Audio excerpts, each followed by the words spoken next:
कृपाल सिंह महाराज की जय, हजूर कृपाल सिंह महाराज की जय, बोलो स्वामी जी महाराज की जय, बोलो भैया जी महाराज की जय, बोलो स्वामी जी महाराज की जय, बोलो भैया जी महाराज की जय, बोलो स्वामी जी। कोई भी भाई बहन भैया जी के ऊपर बोल। संतों महापुरुषों के जीवन से अपने जीवन को निखारने, उसको जीवन के सबसे ऊंचे सार तत्व की तरफ ले जाने के लिए यहाँ बैठे हैं। गुरु और शिष्य के जीवन का जो संबंध है वो शिक्षा से, ज्ञान से जुड़ा हुआ है। गुरु वो हमें ज्ञान देने के लिए आता है जो हमारे जीवन में हमें विकारों से अच्छाई की तरफ ले चले। अस्तो मां सद्गमय, तमसो मां ज्योतिर्गमय, मृत्योर मां अमृतगमय। हमें अच्छाई आए, हम में प्रकाश आए, हमारे जीवन में अमृत पैदा हो, हम मोक्ष की तरफ जीवन को जीने वाले बने। और ये एक ऐसा साधन है जो आपको सिर्फ मनुष्य जीवन में किसी पूर्ण प्राप्त योगी के साथ अपने जीवन को धीरे धीरे बदलाव करके ही प्राप्त हो सकता है। जब जब संत आए उन्होंने संसार में बहुत सारी बातें कही, बहुत सारे तरीके बताए, बहुत सारे ऐसे साधन रखे जिससे जीवन में हम वो काम कर सकते हैं। और महाराज जी कहा करते थे उनमें से अगर तुम्हें कोई भी एक बात अच्छी लगी हो तो उस एक बात को जीवन का आधार बना लो, तुम्हारा उद्धार होगा। आज हम ऐसी एक छोटी सी बात को यहां से ले जाने की कोशिश करेंगे।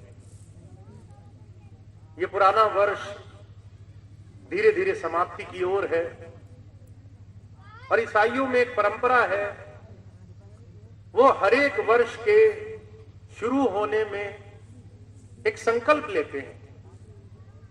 ऐसा संकल्प जिसे वो जीवन भर अपने जीवन को एक कदम आगे बेहतर बनाने की स्थिति में ले जाने की कोशिश करें। वो परंपरा हमारे हिंदू धर्म समाज में भी है कि हर दिन नित नए दिन अपने जीवन में कोई एक ऐसा काम करो जो तुम्हारे शरीर के स्तर पे, तुम्हारे मन के स्तर पे, तुम्हारी आत्मा के स्तर पे तुम्हें बेहतर बनाए। और अगर हमने एक काम भी ऐसा किया तो हमारे जीवन में हम अपने जीवन की पूर्णता की तरफ ले जाना शुरू करते हैं। ऐसी एक बात कबीर साहब ने कही है। कबीर साहब कहते हैं, कबीर भरोसे राम के निर्भय होकर सोए, अनहोनी होनी नहीं, होनी होए सो होए। हमारे जीवन में प्रभु का, परमात्मा का अनुसरण हम जीवन में करते हैं, इसकी परिभाषा क्या होगी? हम कैसे जानेंगे कि हम सही मायनों में भक्ति करने वाले हैं? कबीर साहब उसकी परिकाष्ठा दे रहे हैं। कहते भरोसा आ जाएगा। भरोसा एक ऐसी चीज है जो बिना सच्चाई के यकीन या उस पर पूरे जुड़ाव के बगैर नहीं बनता है। बच्चे होते हैं, अपनी माता पर भरोसा करते हैं कि वो कोई भी विपत्ति हो, कोई भी समस्या हो, माता उन्हें उस समस्या से बचा लेगी। और वो इस सहारे, इस भरोसे से बड़े खतरे से जाकर टकरा लेते हैं। महाराज जी कहा करते थे, इस संसार में भरोसा अगर संसार की वस्तुओं का है तो वो भरोसा आपको अनजाने में भी सही लक्ष्य तक पहुंचा देता है। आप सफर करते हो, एक बस में बैठते हो, आपको नहीं मालूम बस का चालक शराबी है, नशे में है, चलाना आता भी है कि नहीं आता, कभी लाइसेंस लिया कि नहीं लिया, बस का टिकट कटाया और चुपचाप बैठ गए भरोसे से आंख मूंद करके कि मैं अपने लक्ष्य तक पहुंचूंगा। ऐसा भरोसा उस चालक पर जिसको कभी देखा भी नहीं आपने, जिसको कभी पूछा नहीं कि भाई तुम ठीक से चला भी पाते हो कि नहीं चला पाते। महाराज जी कहा करते थे, एक भरोसा ऐसी चीज है जो आपके जीवन में आपको बिना प्रयास के भी सही लक्ष्य तक जोड़ने की समर्था रखता है। अगर यह भरोसा तुम्हारा उस प्रभु में रहे, उस ईष्ट में रहे, पूर्ण सद्गुरु में रहे, तो क्या हो सकता है? कहते तुम्हारे जीवन में तुम्हें दुनिया के किसी भी अनिष्ट से भय नहीं लगेगा, तुम्हें दुनिया की किसी भी चीज से परेशानी नहीं लगेगी। जब इस बात की कबीर साहब समीक्षा करने को कहते हैं कि तुम्हें तो नाम लिए हुए बहुत समय हो गया, 30 बरस, 40 बरस, 50 बरस और ज्यादा हो गया, भरोसा है नहीं है, इसकी समीक्षा तो करो, इसको परखो तो सही कि भरोसा है कि नहीं है। तो आप पहले ही दिन जान सकते हैं आप कितना गुरुजी के साथ जुड़े हुए हैं। अब भरोसा कैसे हम परख सकते हैं? संसार, दैनिक दिनचर्या, संसार की वस्तुएं, ये हमारे लिए सीधी सादी परिचायक हैं। जब माता बहनें अपने हर रोज के जीवन को जीती हैं और जी करके कहती हैं कि मुझे तो बड़ी चिंता हो रही है, ना जाने काम बनेगा नहीं बनेगा। जब वो कहती है ना जाने बच्चे पढ़ेंगे लिखेंगे नहीं पढ़ेंगे, जब वो चिंता करती हैं कि ना जाने बहू बेटे आगे अच्छे बनेंगे नहीं बनेंगे, जब इस बात की चिंताएं मन में रहती है कि बच्चे खेत खलिहान काम काज करेंगे नहीं करेंगे, तो जो कहा करते थे उस विश्वास को आप अटिक नहीं मान सकते। जहां इतनी चिंताएं हो, जहां इतना मन में भय हो, जहां हर एक कदम पर चलने से पहले डर लगे कि हमारा क्या होगा, जहां हम बार बार संसार से छोटी छोटी बातों पर डगमगा जाएं, वहां पर भरोसे का काम नहीं है।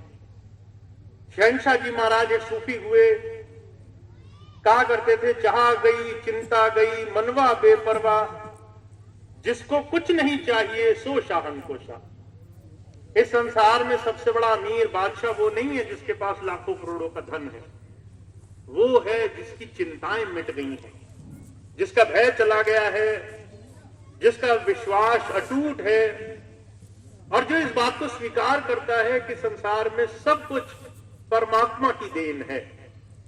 कबीर साहब कहते हैं इसका मतलब ये नहीं कि तुम्हारे जीवन में सब अच्छा होना चाहिए, इसका मतलब ये नहीं कि तुम्हें कष्ट नहीं आएंगे, परेशानी नहीं आएंगी, तुम्हारे जीवन में अनहोनी नहीं होगी, जो होनी है वो तो होगी।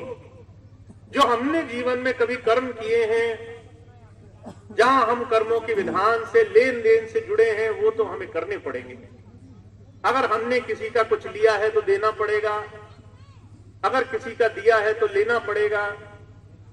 होनी से हमें कोई नहीं बचा सकता, पर उसमें हमें शक्ति मिले, समर्थता मिले, अनहोनी के हम पात्र न बने, ये काम हमारे जीवन में उस भरोसे से होने लग जाता है। मुझे बड़ी अच्छी तरह से याद है महाराज जी के जीवन की घटना।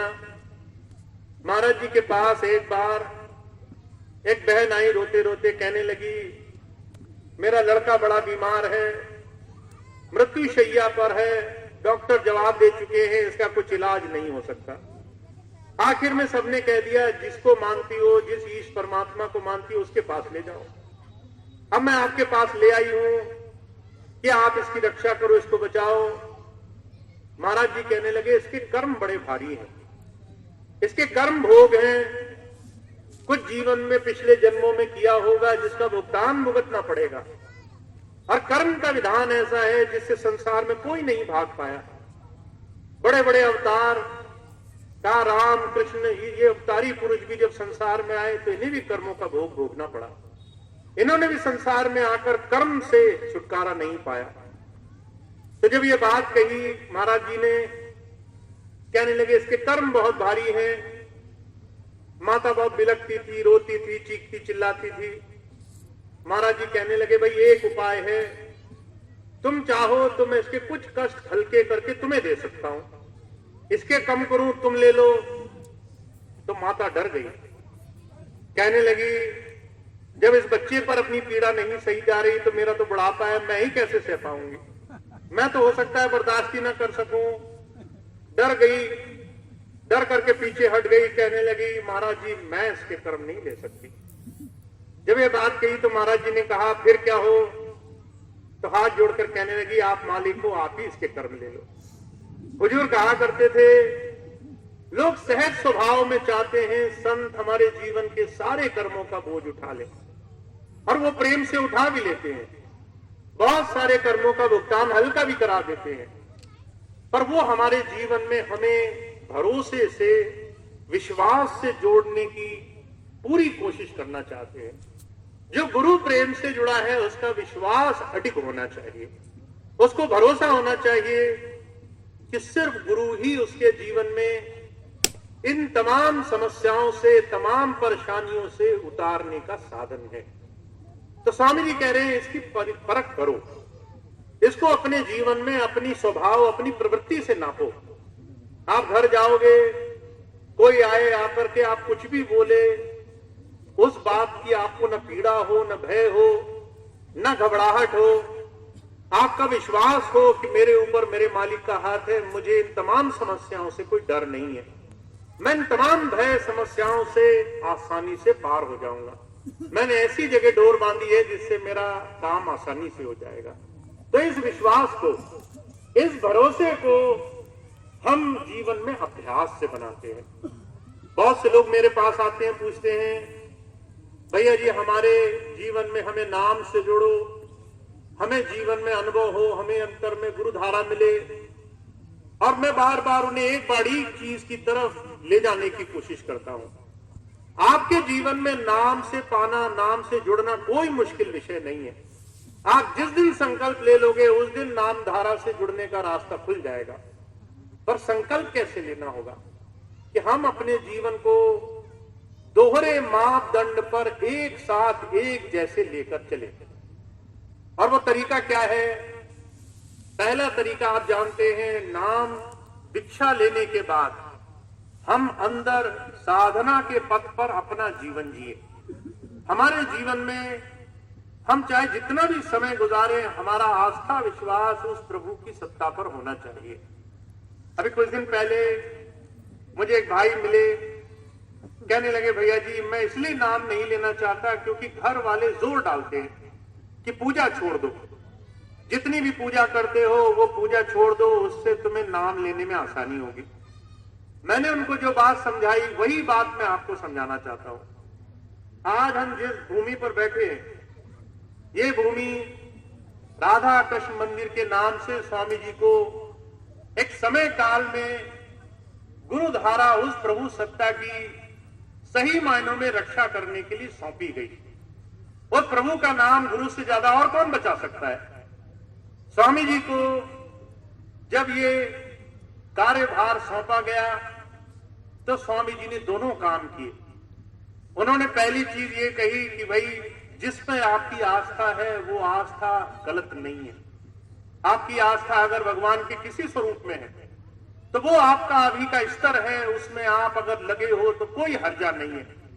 अगर आप भगवान राम को मान रहे हो वो ठीक है, अगर भगवान कृष्ण को मान रहे हो वो भी ठीक है, पर आपको ये जानना है कि ये सारे भगवान के स्वरूप अलग अलग नहीं है। भगवान राम भगवान कृष्ण से अलग नहीं थे, भगवान कृष्ण शिव भगवान से अलग नहीं थे, शिव भगवान दूसरे रूपों से अलग नहीं थे। ये एक इष्ट की, एक परमात्मा की शक्ति के संसार में वाहक हैं। एक शक्ति है जिसके लिए, जिससे जुड़ने के लिए ये तमाम स्वरूप हमारे विश्वास भरोसे के लिए समय समय पर संसार में आते रहे। पर आज हमें अगर उनसे जुड़ना हो तो हमारे लिए रास्ता बाहर नहीं है। हम बाहर ढूंढ करके उस इष्ट को, प्रभु परमेश्वर को नहीं पा सकते। उसके लिए हमें अंदर भी जाना पड़ेगा। हमारे अंतर साधना के रास्ते पर हमें लगना पड़ेगा। स्वामी जी अक्सर मिसाल फरमाया करते थे, गुरु गोरखनाथ जी हुए, उनके गुरु थे गुरु मच्छिंद्र नाथ जी। जब उनसे पूछा गया कि हुजूर ये बताओ हमारे जीवन में इष्ट परमात्मा का भक्ति का रास्ता क्या होगा, तो वो कहने लगे, बंगला अजब बना दरवेश जामे नारायण पढ़ गए। ये आपका जो शरीर है ये परमात्मा ने एक सच्चे प्रभु मंदिर के रूप में आपको दिया है। अब आपको अगर मंदिर दे दिया जाए आपको कह दिया जाए कि आपका मंदिर है तो आप क्या करोगे? आप उसकी साफ सफाई रखोगे, आप उसको रोज उसकी पूरे मन से सफाई करोगे, उसमें पूरी आराधना करोगे, भक्ति भाव करोगे, उसमें पूरा समय दोगे। जो लोग अभी भी पूजा पाठ करते हैं उनसे पूछो जाकर के, वो किसी भी दिन मंदिर को ऐसे गंदा नहीं छोड़ देते। तो मत्स्येंद्र नाथ जी कह रहे हैं तुम्हारा ये जो शरीर है ये हरि का मंदिर है। इस हरि मंदिर में तुम उस परमात्मा को पा सकते हो, उसके स्वरूप से जुड़ सकते हो, पर उससे जुड़ने के लिए तुम्हें क्या करना होगा? जो बाहर कर रहे हो वो ठीक है, अंदर भी तुम्हें उससे जुड़ने के लिए साधन अपनाना पड़ेगा। वो साधन ध्यान योग, ध्यान से जुड़ने की क्रिया का नाम है। जब सारी दुनिया से अपने ध्यान को हटा करके आप थोड़ी देर वो ध्यान उस एक प्रभु की तरफ जोड़ने का जतन सीख लेते हो और उसके लिए अपने जीवन में हर एक वो चीज जो आपके जीवन को साफ करने के लिए जरूरी है उस पर कदम रखते हो, तब जीवन की संभाल होती है। तो सिर्फ दो चीजें हमारे जीवन की सार्थक होनी चाहिए। पहली, हमारी दिनचर्या में ध्यान होना चाहिए। हमारी दिनचर्या में ध्यान उस प्रभु की तरफ होना चाहिए। आपके 24 घंटे की दिनचर्या है, अगर आप इसको गौर से देखो, 8 घंटे सोने में चले गए, उसके बाद 8 घंटे रोजी रोटी कमाने में चले गए, 16 घंटे आपके ऐसे खर्च हो गए, फिर 4 घंटे आपके घर के छोटे मोटे काम, साफ सफाई, दूसरी चीजों को खरीदने बेचने में निकल गए। आपके पास मुश्किल से 2-3 घंटे बचे जिसमें आप या तो उस परमात्मा की खोज कर सकते हो या फिर उसको हास्य विनोद मनोरंजन में गुजार सकते हो। जिन लोगों को इस बात की सुध नहीं है वो ये 4 बचे हुए घंटे भी तरह तरह से हास्य विनोद में ही गुजार देते हैं, दुनिया में काटने में लगे रहते हैं कि उनका समय किसी तरह से कट जाए, समय किसी तरह से गुजर जाए। समय नहीं गुजर रहा है। अर्जुन कहा करते थे इस समय काटने की फिराक में कोई घंटों घंटों टेलीविजन के सामने बैठा है, कोई फोन के सामने बैठा है, कोई तरह तरह से दुनिया की चर्चाओं में लग करके अपने समय को गुजार रहा है। हुजूर कहा करते थे इस समय में अगर तुम थोड़ा सा समय निकाल करके उस समय को ध्यान में लगा दो, ध्यान के लिए एकाग्रता से एक समय में अपने आप को दुनिया से हटा करके बैठो, थोड़ी देर एकांत का अपने जीवन में अभ्यास करो, सब चौके से हट जाओ, एक जगह एकांत बैठो, तुम्हारे अंदर क्या चल रहा है उसको देखो। अगर नाम लिया है तो नाम धारा का सिमरन करो। धीरे धीरे ये छोटा सा अभ्यास आपके जीवन में आपको उस प्रभु की तरफ जोड़ने और उसके विश्वास से जोड़ने का काम बनाएगा। तो जो विश्वास करते हैं, जिनका भरोसा है, जिनका आंखों देखा अनुभव है, जिन्होंने अंतर में कुछ अनुभव किया है, वो जीव संसार में गुरु धारा से जुड़े रहते हैं। कबीर साहब बड़े साफ लफ्जों में कहते हैं कि चलती चाकी देख कर दिया कबीरा रोए, 2 पाटन के बीच में साबित बचा न कोई। कहते हैं संसार ये चलती चक्की है, इस चलती चक्की में अगर तुम्हारा ध्यान अंदर नहीं जुड़ा है, सिर्फ बाहर बाहर के ही जतन कर रहे हो, तो ये चक्की किसी न किसी दिन गेहूं की तरह तुम्हें पीस देगी। किसी न किसी दिन किसी न किसी बात से तुम काल माया के प्रभाव में आ जाओगे। सारे जीवन तुमने भक्ति करी, कहीं ना कहीं लालच आ जाएगा, कहीं ना कहीं ईमान डगमगा जाएगा, कहीं ना कहीं मन से हानि होने लग जाएगी। बड़े बड़े ऋषि मुनि, बड़े बड़े सिद्ध योगी, बड़े बड़े तपसी जपसी, वो भी संसार में इस मन के कारण कहीं ना कहीं ढक लिए गए, सिर्फ इसलिए कि अंतर्मुख साधना से जुड़ने का रास्ता नहीं मिला। तो आप बहुत भाग्यशाली हैं, आपको गुरु की इस कलयुग में किसी संत सदगुरु के सानिध्य से जुड़ने का सौभाग्य मिला है। पर मैं हमेशा एक बात पर बहुत जोर देना चाहता हूं, इस सौभाग्य को हाथ से खाली न जाने देना, इस मौके को हाथ से खाली न गुजर जाने देना। महाराज जी एक मिसाल फरमाया करते थे, एक बार एक भिखारी था, भीख मांगने वो जो है तरह तरह से जगह जगह जाकर के भीख मांगा करता था। एक दिन एक सेठ ने देखा, मन में दया आई, कहने लगे तुम दर दर मारे मारे भीख मांगते हो, ये जो है मेरे घर के सामने बक्सा पड़ा है पुराना सा, इसके ऊपर बैठो, ये तुम्हारी जगह हुई आज से, इसके बाद तुम्हें कोई कष्ट नहीं होगा, कोई तुम्हें इधर उधर नहीं भगाएगा। अब भिखारी था, बक्से के ऊपर बैठ गया, आदत थी भीख मांगने की, बक्से के ऊपर बैठकर भीख मांगने लगा। ये जानते हुए भी कि बक्सा उसको दे दिया सेठ ने, भीख मांगने की आदत नहीं छूटी। जीवन गुजर गया। बहुत दिनों बाद सेठ जी जब आए, उन्होंने देखा कि ये तो आज भी भीख मांग रहा है, आज भी कंगाल है। उससे उन्होंने एक बात कही कि भाई तुम इस बक्से को खोल कर देखो। भिखारी ने बहुत जिद करने के बाद जब बक्से को खोला तो उसमें लाल जवाहर भरे हुए थे। इसलिए भीखा जी महाराज कहा करते थे, भीखा भूखा कोई नहीं, सबकी गठरी लाल, गांठ खोल नहीं देखते ताते भय कंगाल। हम सबको स्वामी जी, हमें हुजूर ने बहुत कुछ दिया है हमारे जीवन में, पर वो अंदर है। उसको जब तक बाहर खोजते रहोगे, जब तक बाहर दौड़ते रहोगे जीवन में, हमेशा हमें मांगना पड़ेगा, हमेशा हम चिंता में पड़े रहेंगे। एक बार हमें अंदर जुड़ना है, उसके लिए जो भी जतन करना पड़े वो करना है, उसके लिए जितना भी संकल्प साधना पड़े वो संकल्प बना करके हमें अंतर्मुखी बनना है। तो आप बहुत भाग्यशाली हैं, आपको स्वामी जी की दया से ऐसा रास्ता मिला है। हमें अपने जीवन में अगर अपने जीवन को सफल बनाना है तो अपने समय और अपने संकल्प को गुरु की आज्ञा से जोड़ लेना है। इसलिए मैं हमेशा आपको एक छोटा सा संकल्प देना चाहता हूं कि आज से संकल्प साधो, आज से लेकर आने वाले 1 महीने के अंदर, इस समय के दौरान आप हर रोज अपने नियम से इतनी देर की साधना करोगे। वो साधना कितनी होगी ये संकल्प लेना आपका काम है। अभी कुछ दिन पहले मुझे एक बहन जी मिली, कहने लगी भैया जी मैंने संकल्प लिया कि मैं 3 बजे भजन किया करूंगी। मैंने उनसे कहा बहन जी संकल्प ऐसा लो जो संकल्प पूरा किया जा सके। 3 बजे एक दिन किया, 2 दिन किया, तीसरे दिन नहीं उठ पाए तो मन में एक हानि रह जाएगी, मन में एक चोट लगी रह जाएगी कि मैं अपना संकल्प पूरा नहीं कर पाया। और जिस दिन ये बात मन में आ गई उस दिन तुम्हारा संकल्प कितना ही अच्छा क्यों ना हो, वो तुम दोबारा कभी नहीं लोगे, दोबारा कभी संकल्प की तरह बढ़ोगे नहीं। तो संकल्प ऐसा लो जो पूरा किया जा सके। इसलिए अपने जीवन में संकल्प लो और अपने आप संकल्प लो। 1 महीने में मुझे गुरु से जो ज्ञान मिला है उसे मैं जीवन में कैसे कमाऊंगा। तो मैं 2 बातें हमेशा कहता हूं। पहली चीज ध्यान का संकल्प लो कि मैं हर रोज इतनी देर आंख मूंद करके दुनिया से हटा करके अपने गुरु की याद में बैठूंगा। जब बैठूंगा तो मैं कुछ नहीं मांगूंगा, मैं सिर्फ गुरु से गुरु की दी हुई नाम की दात मांगूंगा। दूसरा संकल्प क्या लो कि हे गुरु मुझे अपने जीवन में, अपने इस बाहरी जीवन से कम अच्छाई, कम से कम नेकी भलाई के रास्ते पर चलने में शक्ति मिले। मुझे अपने जीवन में नेकी के रास्ते पर चलने में साहस मिले।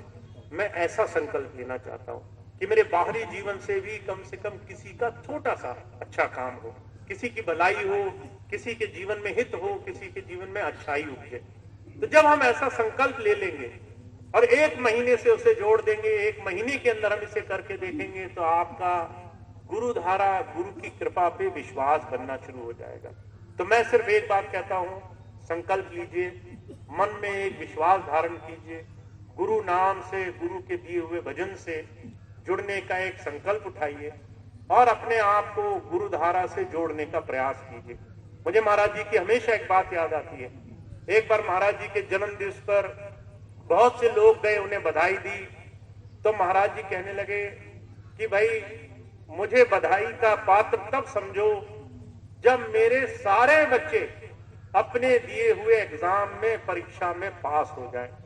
कोई माता हो, उसका बच्चा पढ़ने जाए और जो एग्जाम में फेल हो जाए तो वो माता खुश होगी क्या?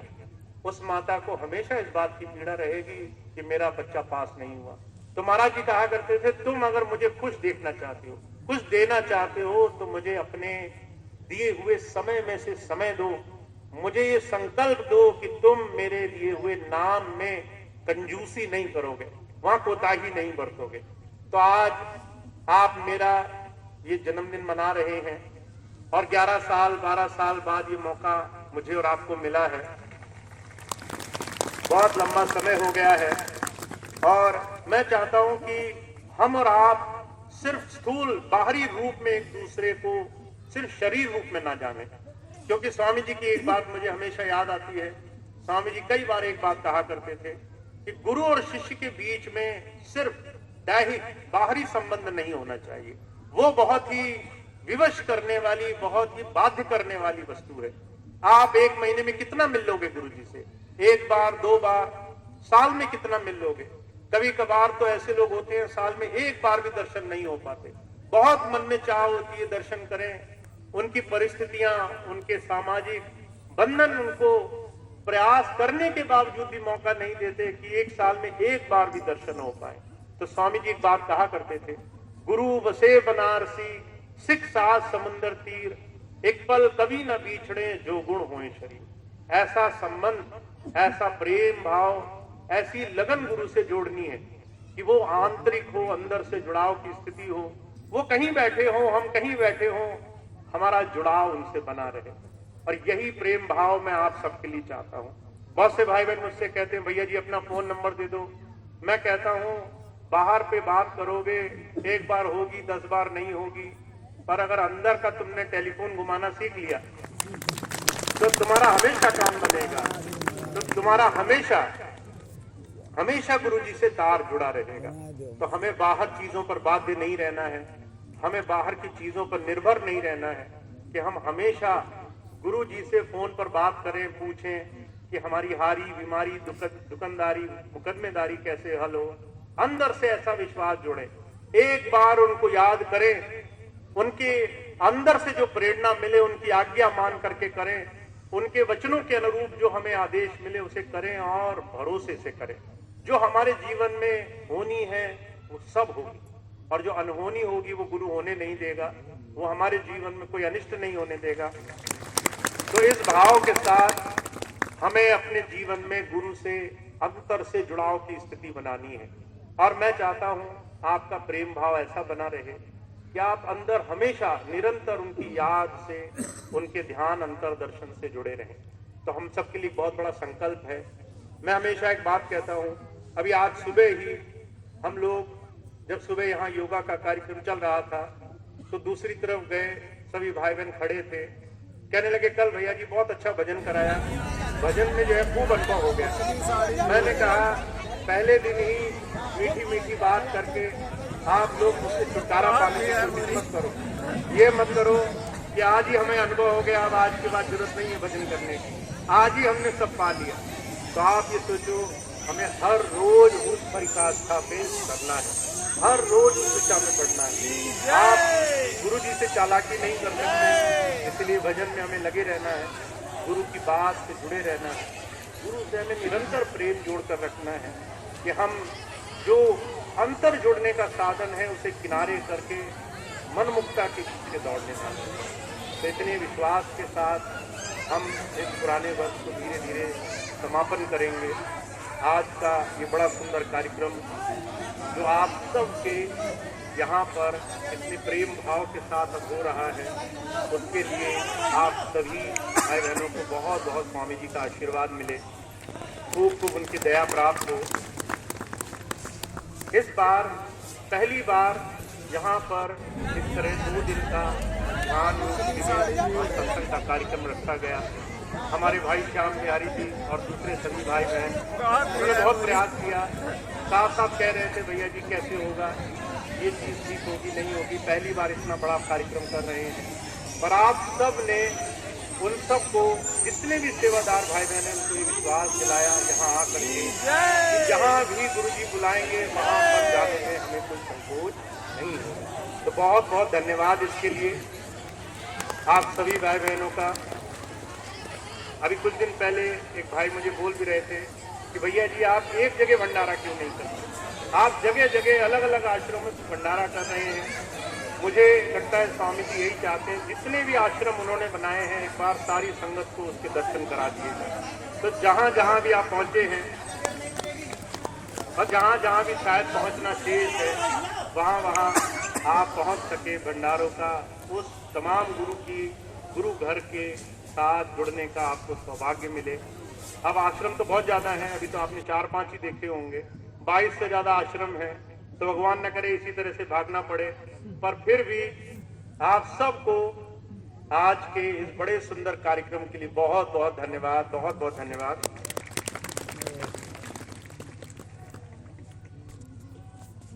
जय